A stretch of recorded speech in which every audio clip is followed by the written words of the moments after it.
దక్షిణ కాశీగా పేరుగాంచిన వేములవాడ శైవ క్షేత్రంలో మహాశివరాత్రి జాతర నిర్వహణకు విస్తృతంగా ఏర్పాటు చేయాలని ప్రణాళికాపరం నిర్దేశించుకున్న పనులు జాతర సమయానికి పూర్తి చేయాలని సంబంధిత అధికారులను ఆదేశించారు బీసీ సంక్షేమ రవాణా శాఖ మంత్రి పొన్నం ప్రభాకర్. వేములవాడలో పర్యటించిన ఆయన ప్రభుత్వ విప్ ఎమ్మెల్యే ఆది శ్రీనివాస్తో కలిసి మహాశివరాత్రి జాతరను పురస్కరించుకుని శ్రీ రాజరాజేశ్వర స్వామి దేవస్థానం ఓపెన్ స్లాబ్లో సమన్వయ కమిటీ సమావేశంలో పాల్గొననున్నారు.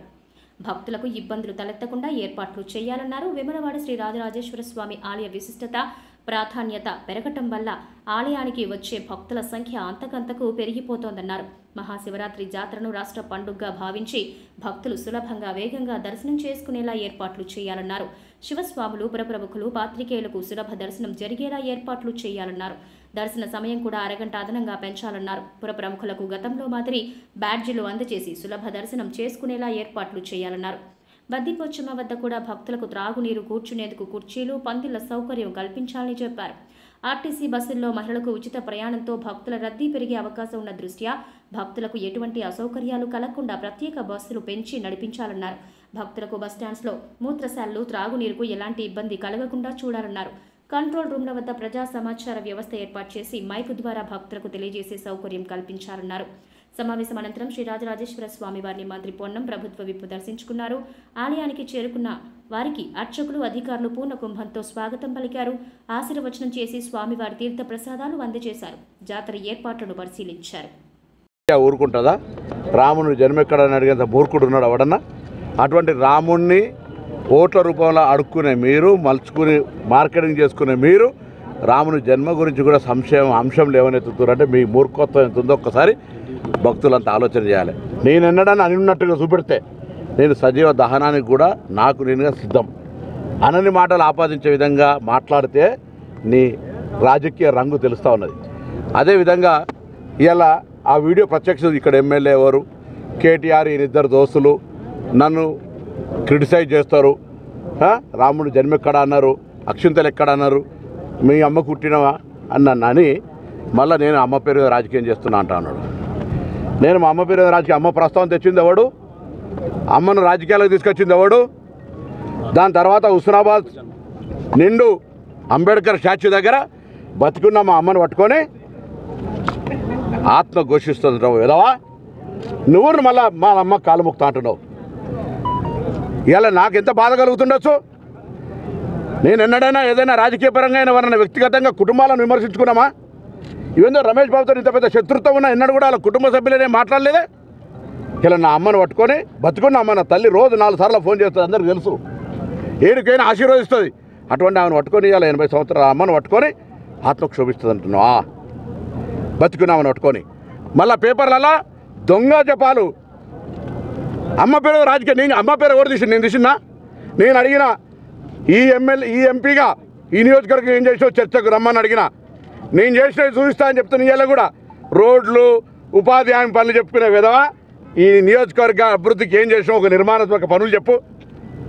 ఈ వేములవాడ దేవస్థానం హిందూ అని చెప్పుకుంటావు కదా, ఏం చేసినావు చెప్పు.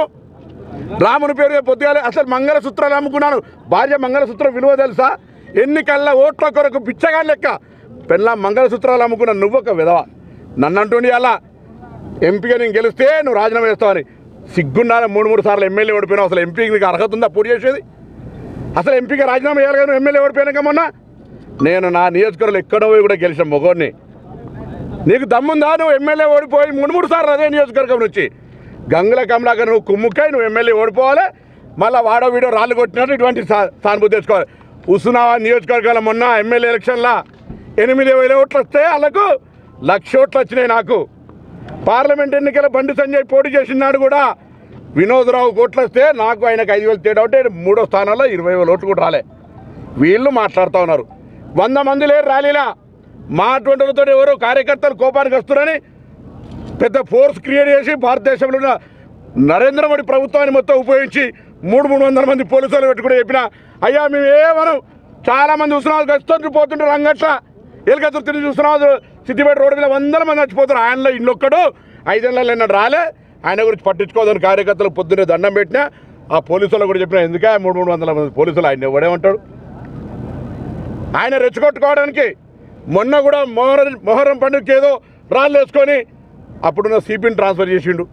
ఎప్పుడు కూడా మతపరమైన అంశాలు రెచ్చగొట్టాలి. అసలు కేసీఆర్ గారు కూడా ఏమన్నారా పోయిన ఎన్నికల్లా, అరే నేను యజ్ఞాలు చేస్తా, నేను ఇంత పెద్ద భక్తుడిని, పాడోడు ఈడోడా హిందుగాలు బొందుగాలని పెద్ద హిందువుల పేరున బ్రాండ్ అంటాడు, నాకంటే ఎవడు ఎక్కువ అన్నాడు. దాన్ని ఎన్నికల రాజకీయం చేసుకొని గెలిచిన బిడ్డ ఇవాళ తల్లి, ఏ తల్లి అందరికి తల్లిని రాజకీయాలకు లాగినావు.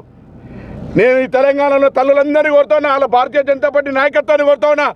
నా తల్లి ఇలా క్షోభిస్తుంది, మనసు బాధపడుతుంది, మా అమ్మది ఏడుస్తుంది. బిడ్డ నా తల్లి గురించి మాట్లాడినావు, జాగ్రత్త. ఆవేదనతో చెప్తా ఉన్నా. నిన్న మొన్న నాకు తెలుసు, మా మిత్రులంతా మాట్లాడితే ఒక్కొక్కరోజు రాత్రి నిద్రపోలే.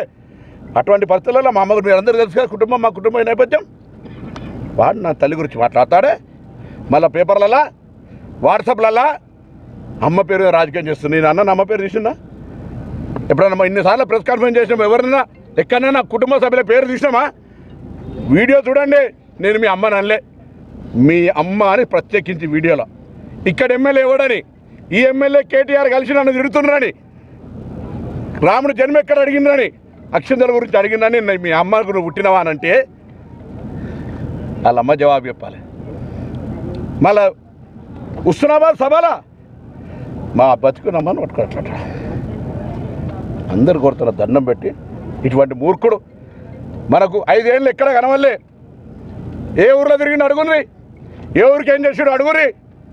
ఇటువంటి వాడు 3 సార్లు ఎమ్మెల్యే ఓడిపోయి అఖిల భారతీయ జనతా పార్టీ ప్రధాన కార్యదర్శి ఎమ్మెల్యే అటర్ ఫ్లాప్ ఓడిపోయి ఈయన ఎంపీ అట.